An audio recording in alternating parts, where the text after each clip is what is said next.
Beleza? Vamos falar sobre a origem da fotossíntese com o professor Rodrigo Chega Mais. Então, seguindo as aulas, primeiro foi a hipótese heterotrófica, depois a hipótese autotrófica sobre o metabolismo energético, agora a origem da fotossíntese.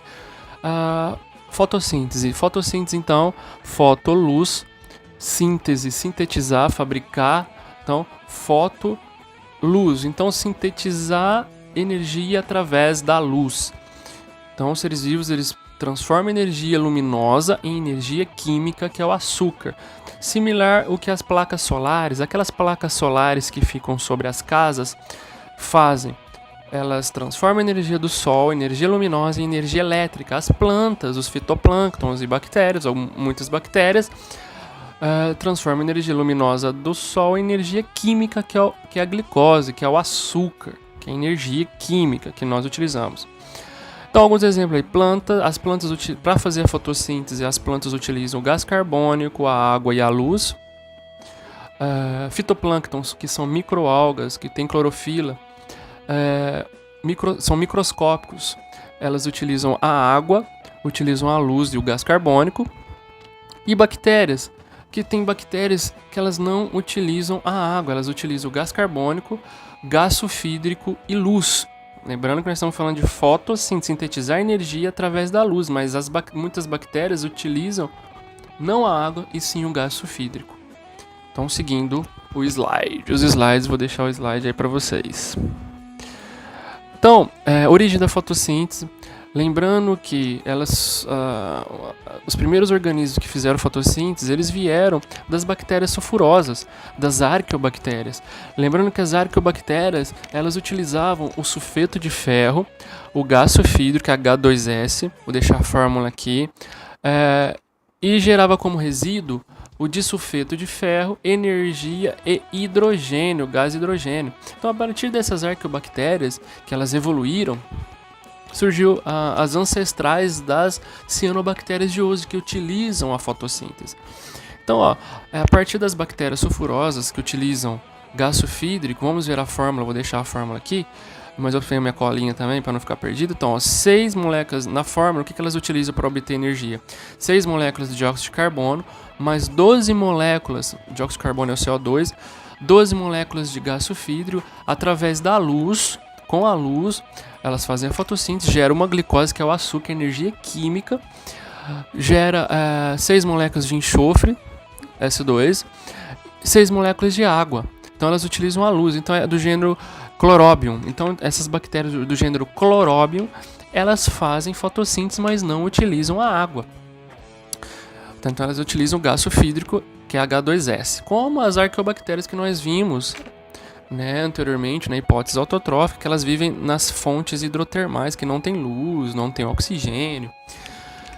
E com o passar do tempo, elas mudaram, essas sulfobactérias, já utilizavam o gás carbônico aí, elas evoluíram, elas mudaram ao longo do tempo, elas obtiveram características diferentes, se adaptaram ao meio, pois o meio tinha muita água, tem muita água no mundo inteiro, então elas passaram a utilizar água no lugar do gás sulfídrico. Então, uma pequena mudança aí no gás sulfídrico para a água, que era mais abundante, elas passaram a fazer a fotossíntese, as cianobactérias. Então, essas cianobactérias aí, a fórmula aí embaixo é a fórmula da fotossíntese, 6 moléculas de CO2 mais 2 moléculas de água gera a glicose junto com a luz, tá?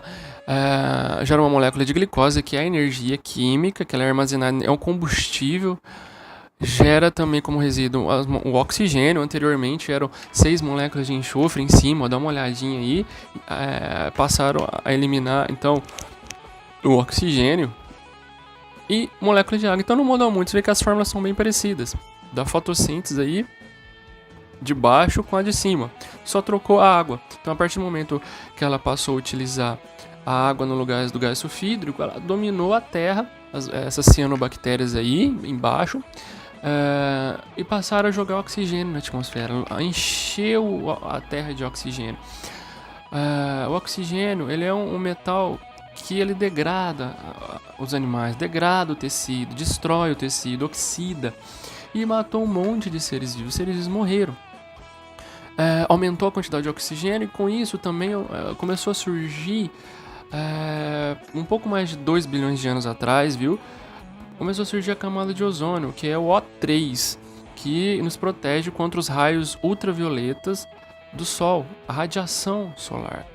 Então, a Terra lotou de oxigênio, muitos seres vivos morreram, mas outros conseguiram se adaptar e utilizar o poder oxidante do oxigênio para a sobrevivência. E passou a fazer a respiração aeróbica. Então passou a utilizar o oxigênio, né? Conseguiu obter, com o passar do tempo, um sistema antioxidante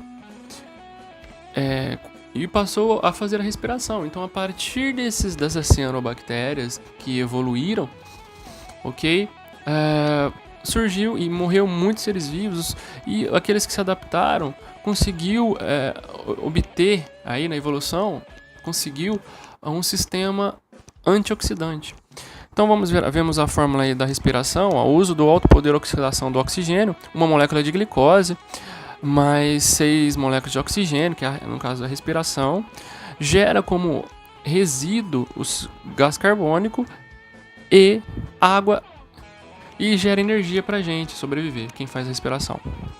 Então, a partir desse momento, aí, há 2 bilhões de anos atrás, um pouquinho mais de 2 bilhões de anos atrás, começou a ter um equilíbrio entre os reagentes da fotossíntese com os produtos nossos, por exemplo, né? Então, na fotossíntese é eliminado o oxigênio que nós utilizamos como reagente na nossa respiração.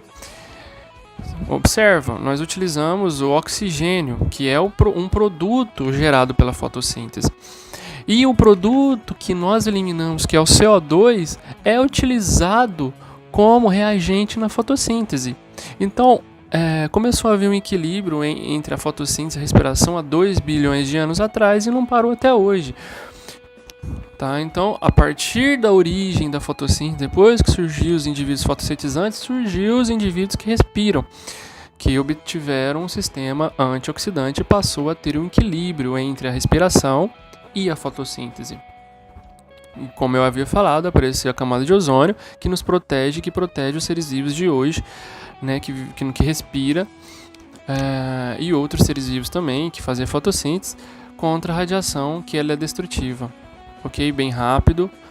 E pra gente encerrar, depois eu vou passar alguns exercícios pra gente fazer junto. Um abraço!